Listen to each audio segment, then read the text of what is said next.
Et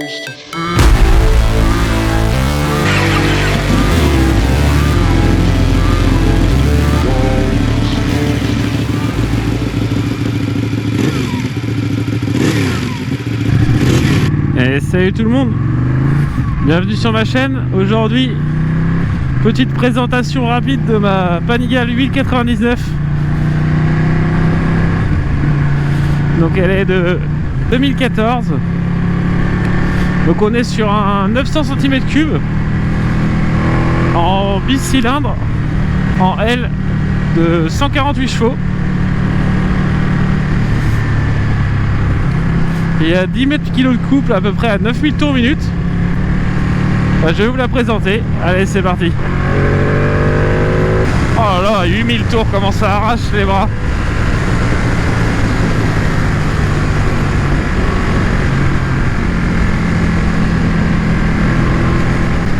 Après la position de conduite, on est vraiment sur une position de conduite typée hyper sport.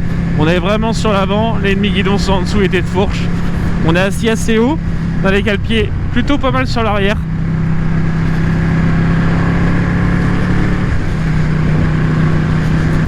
La petite chose agréable par étant à température actuelle, c'est le collecteur d'échappement qui est sous la selle. Bon, en été c'est plutôt ultra désagréable. Je ne vais pas vous mentir, on a vite très chaud. Je vais vous montrer tout ça juste après.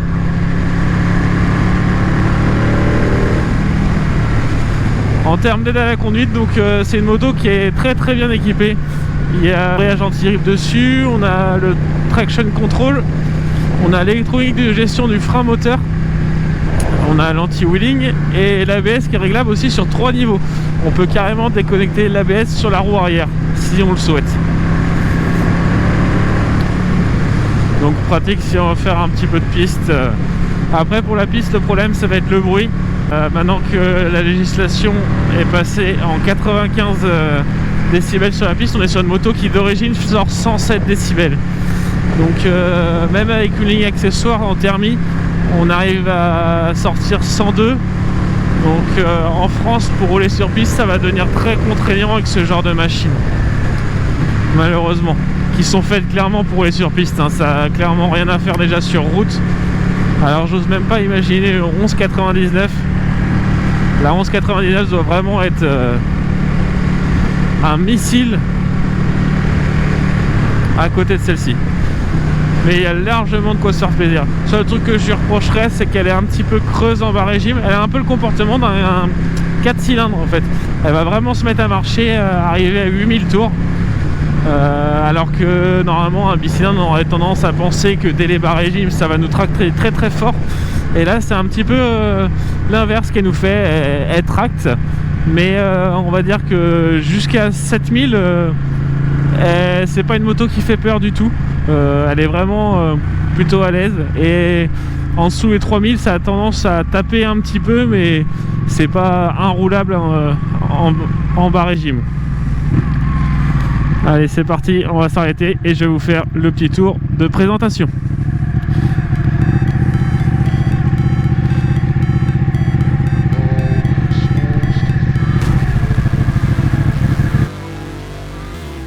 Présentation extérieure de cette Panigale 899.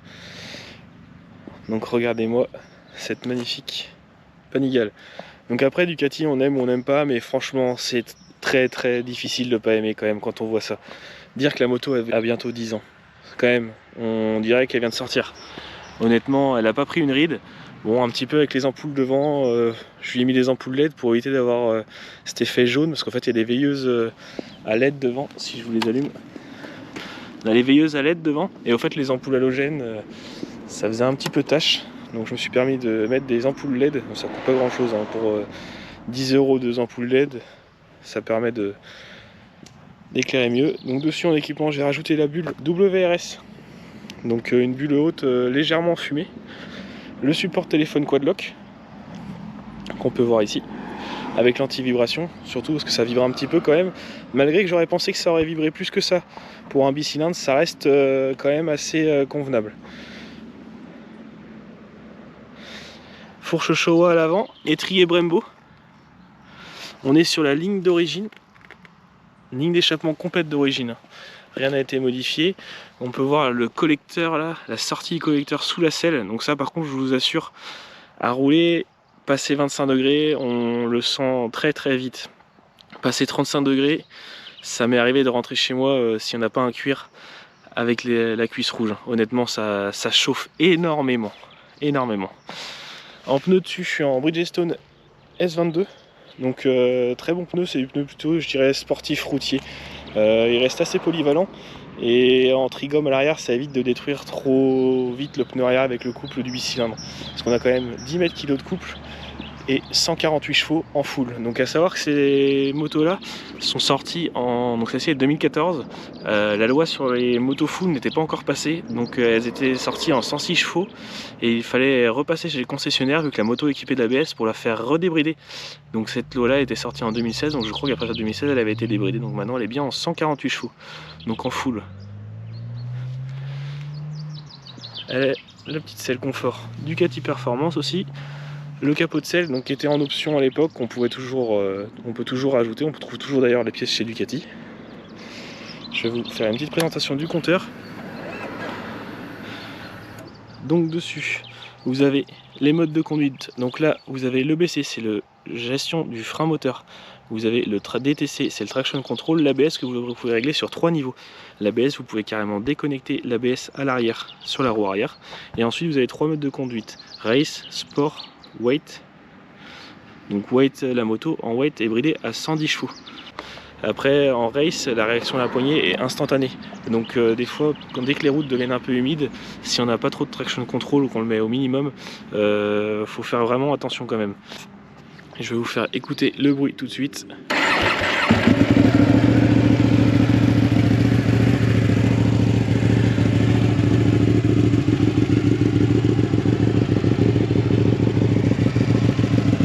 C'est le bruit typique Ducati. Il n'y a pas d'embrayage à sec sur ces générations-là. Ils sont revenus aux embrayages à bain d'huile. J'espère que ce petit essai et cette petite présentation vous aura plu en tout cas. N'hésitez pas à vous abonner surtout à ma chaîne, ça me ferait plaisir. Et puis mettez un petit like, je vais essayer de sortir au moins environ une vidéo par mois. Donc restez abonnés, puis n'hésitez pas à me dire s'il y avait des modèles que vous voudriez voir à l'essai. Ce serait avec grand plaisir d'aller essayer les modèles que vous voulez que j'essaye. Donc sur ce, je vous souhaite une bonne journée.